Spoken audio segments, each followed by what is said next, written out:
Good evening, everyone. How are you doing? I am Mr. Ish. Thank you for joining me for this video. Very recently, I posted a video on the average value of a function where we explored a specific equation form with regards to an integral. We're just taking that concept here a little further by looking at two questions with regards to the average value of a function concept. We have this question here. The temperature of a rod, which is 5 feet long, is measured by the equation 4 root x. At a distance x feet from one end of a rod, we have to find the average temperature of that rod. I mean, think about it. If you have a specific rod, we know it's 5 feet long. We don't know what the conductive or the insulative properties are of this rod, but if you were to heat it right here, slowly that heat would transmit itself across and towards the entire end. From one end to the other end, the rod would heat up, but it would not uniformly heat up based on the type of material this rod was made of. It might be hot over here, it might be warm here, it might still be cold over here, but at any given time, what would be this average temperature of this rod? It would of course be hot here and cooler here, but what would be the average temperature? And that's what we're setting out to find. It's not a hard question. Think about that. Average value of a function we learned. We know we have to determine an interval because we have in equation 1 over b minus a, and we have a, b, f of x, dx. We have that function right over here.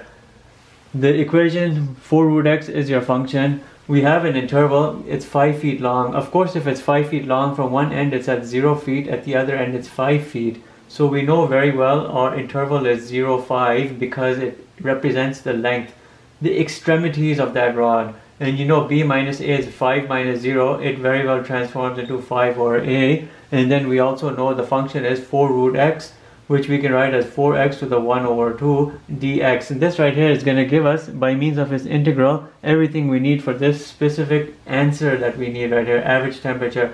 You can push the 4 out. You'll have 4 over 5, then we're looking at 5 and 0, x to the 1 over 2 dx. You can integrate that. N plus 1 divided by n plus 1, you'll have x to the 3 over 2 over 3 over 2, and you have a 4 over 5. And then you know you're looking from 5 and a 0.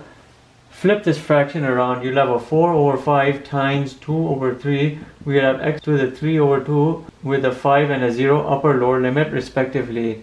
You have 8 over 15 here, and then x to the 3 over 2, 5 and a 0. 0 here is meaningless, but 5 certainly is not. And I want to present here a decimal answer, and we can do that. We'll do 5 exponent 1.5, which is 3 over 2. We'll multiply that by 8. We'll divide that by 15. And we find 5.96. What does this 5.96 represent? It represents the average temperature of this rod in degrees Celsius, because I have placed here the temperature unit degrees Celsius.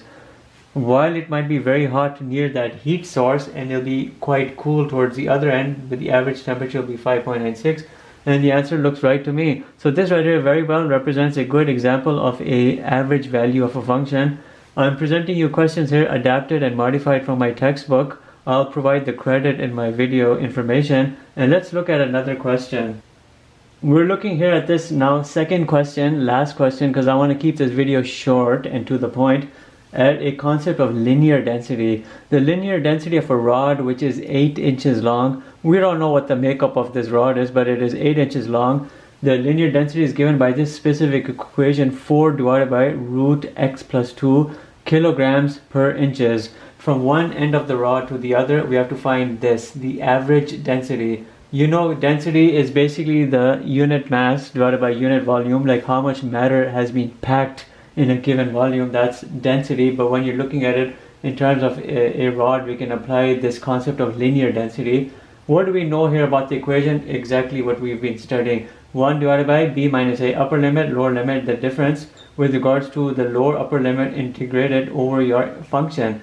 And we have an interval here. The interval here, if you're looking at the density of this from one end to the other end, that represents your interval. If it is 8 inches long, you have 0 here, and the other 8 would be the other end. So we're looking at 1 over 8 minus 0 and 1 over 8. From 0 to 8. We also have our equation. Your function is 4 over root x plus 2. Very well, it is a function by all definitions. Anyhow, let's look at this. Push the 4 out. You have to integrate this. When you integrate this, the end result will be the average value of a function, which in this case would be the average of this linear density that you're looking at. because a rod may not be uniformly composed of matter in the true sense. You might have some density differences or variations in that rod, and then you're looking at linear density arising as a result of those discrepancies. 4 is pushed out. We have 4 over 8. We're looking here from 0 to 8. We have dx over root x plus 2. 4 over 8 is really a 1 over 2. So why don't we just convert it into a 1 over 2 and it'll simplify things. We can do a polynomial substitution technique. If u is equal to x plus 2, du is equal to dx. But you will have new values come out in terms of your intervals, u1 and u2. Everything with regards to this, and here's my x1, x2. u1 will be 0 plus 2, it's 2. u2 will be 8 plus 2, it's 10. Everything here becomes 1 over 2, 2 to 10, you have a du over root u. So you have to integrate that, and we just need to make some space in case we need it. When you integrate it, you have a 1 over 2 over here. You have a 2 and a 10, and you have u to the minus 1 over 2 du. I've brought this up so it looks better and easier to me.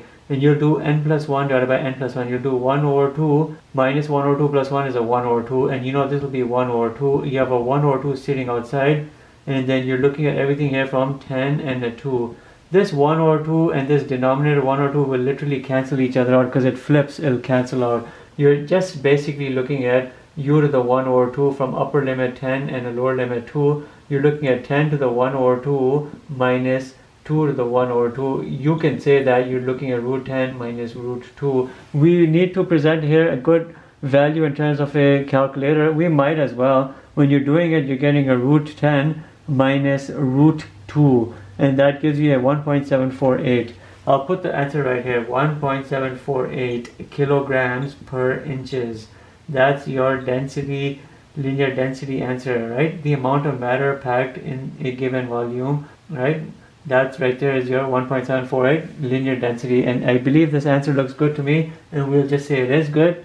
And I thank you for watching this video. Remember this concept of average value of a function. It's not very difficult. We have a very good formula to handle these type of instances, all right? Thank you. Have a good day. Bye.